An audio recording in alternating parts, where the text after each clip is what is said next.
Halo Sobat Meta, aku Nesa Miko. Mewakili seluruh tim Metako, turut prihatin atas bencana yang terjadi karena adanya virus corona. Buat teman-teman semoga kembali sehat ya dan beraktivitas seperti biasa. Jangan lupa nih buat jaga kebersihan dan kesehatan pastinya.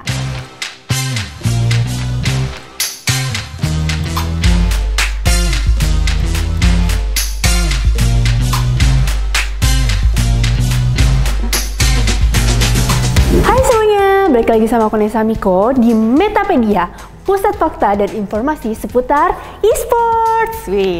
Nah, hari ini aku mau ngebahas tentang professional player. Pasti kalian kepo kan? Langsung aja. Professional player itu adalah gamers yang pastinya dia memiliki skill di atas rata-rata dan biasanya dia itu bergabung dalam satu tim besar pastinya untuk melawan professional player yang lain. Biasanya disebut pro player atau atlet e-sports. Itu.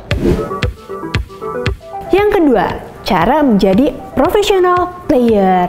Nah, buat teman-teman yang pengen jadi professional player, gimana sih caranya? Caranya kalian harus gabung ke dalam sebuah tim besar pastinya. Nah, di situ juga kalian harus memiliki tingkat skill yang pastinya di atas rata-rata. Dan kalau misalnya main game, itu biasanya kan ada tingkatan rank. Nah, biasanya kalau untuk professional player itu atau biasa disebut pro player, dia memiliki tingkatan rank yang berbeda. Nah, dari situ biasanya para tim-tim besar melihat dari tingkatan itu. Makin tinggi ranknya, makin besar juga kesempatan kalian bakal direkrut sama tim besar pastinya. Nah, kalau misal kalian memiliki histori dalam turnamen, biasanya itu menjadi kesempatan juga buat kalian masuk tim besar. Karena ada juga yang bilang kalau rank itu nggak menjamin loh. Yang ketiga, jenjang karir profesional player. Kira-kira pro player itu biasanya jenjang karirnya sampai umur berapa sih? Buat teman-teman yang belum tahu, biasanya pro player itu sampai 25 tahun. Karena di umur 25, pro player bakal mengalami penurunan kemampuan dari segi refleks mungkin atau fokus, dan itu bakal mempengaruhi dalam performa dalam bermain game loh teman-teman. Biasanya profesional player di atas 25 tahun gimana tuh karirnya di dunia e-sports?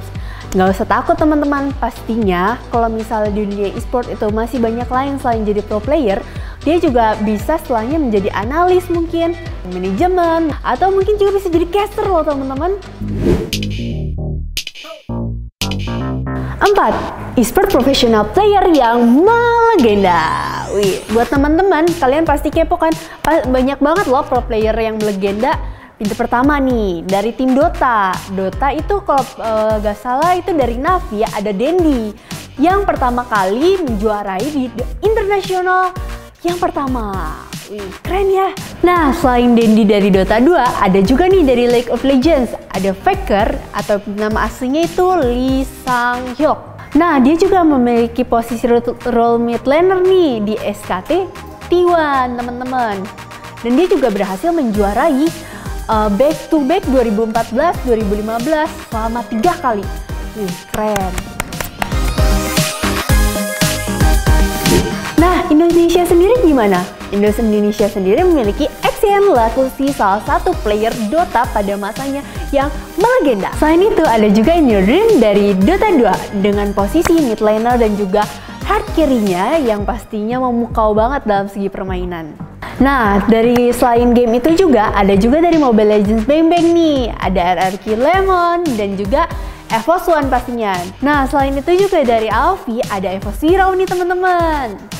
Persamaan mereka semua, kenapa mereka bisa terkenal dan juga dikenang pastinya sama fans-fans mereka di rumah, itu karena mereka memiliki achievement dan juga mereka memiliki pencapaian yang tinggi.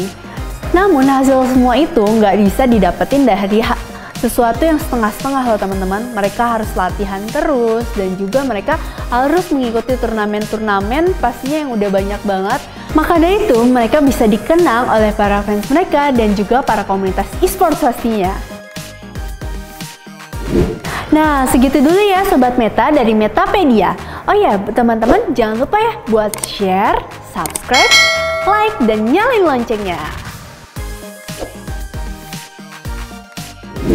Yang ketiga, Apa sih? Oh, jenjang karir. Astaga, lupa. Action. Yang ketiga, jenjang karir profesional player. Bocor gak, Kak?